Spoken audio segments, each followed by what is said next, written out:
Back to the watch list. It's time for our panel talk all about Meta. Rob Luna's here, founder of the Lunatic Investor. And Rob, you're in the same camp, right? Yeah, I wish I could make it a little bit more interesting and argue with Lance, but unfortunately, I think he's spot on with it. If you look at the technicals of the stock, it's been an absolute monster.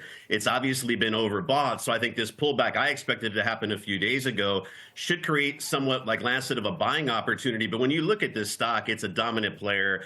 I've owned the stock for over 10 years now, and I think every time you see the end of Meta, everyone needs to rush back in and buy this stock. And I think one thing also that really has been the catalyst for this, if you look at the last time Trump was in office, there was this back and forth between Zuckerberg and Trump. Everybody's worried about the stock, but he's kind of acquiesced. He's come into the Trump camp now. He's kind of gotten on that side. So I think the market believes that the wind is at his back. And when you look at this stock, what it's doing, along with things like podcasts, traditional media has been under pressure. A lot of the advertising dollars are going to continue to go to places like this. Entrepreneurs are on the rise. Meta, Facebook, Instagram in particular is a place that you have to be. So I think after a pullback like Lance said, you got to get in because I think the stock longer term goes much higher.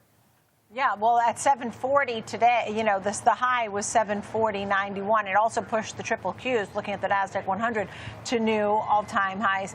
Do you think you see 800 as well? And is this your chance on pullbacks to pick up some of the other Mag 7 names that you may like?